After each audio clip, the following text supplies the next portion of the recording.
Incoming transmission standby. Welcome to the Nod News Network. The Biden administration again warned of sanctions if Pyongyang supplies weapons to Moscow. Washington has warned of new sanctions against North Korea and Russia if Pyongyang supplies weapons to Moscow amid the conflict in Ukraine. The US also said it will actively enforce existing measures. I want to remind both countries that any arms transfer from North Korea to Russia would violate a number of United Nations Security Council resolutions, a U.S. Department of Defense spokesman told reporters. Member on Monday. Of course, we have been aggressively enforcing sanctions against entities sponsoring the Russian war effort, and we will continue to enforce those sanctions and will not hesitate to impose sanctions.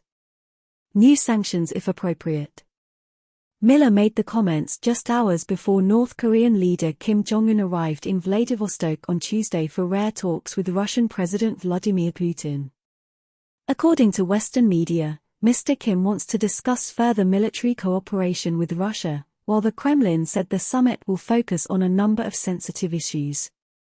North Korea has one of the world's largest artillery stockpiles, raising concerns in the West that Kim could sell weapons to Russia for use in Ukraine.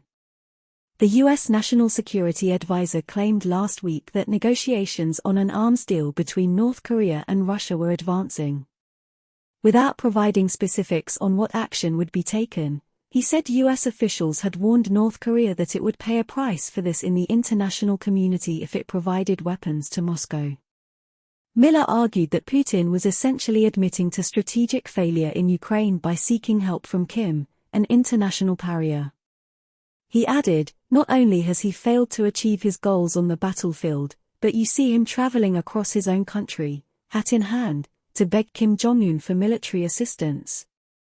President Joe Biden's administration will closely monitor the outcome of the Putin-Kim talks, Miller said. Asked why the U.S. would impose additional measures when its current sanctions have been ineffective, he claimed the fact that Putin is meeting with Kim proves that Washington has been successful in denying Russia the technology and raw materials it needs to sustain its military operation against Ukraine. The long-touted counteroffensive that Ukraine launched against Russian forces in early June has failed to retake large swaths of territory, but Miller insisted that Kyiv was showing tangible results.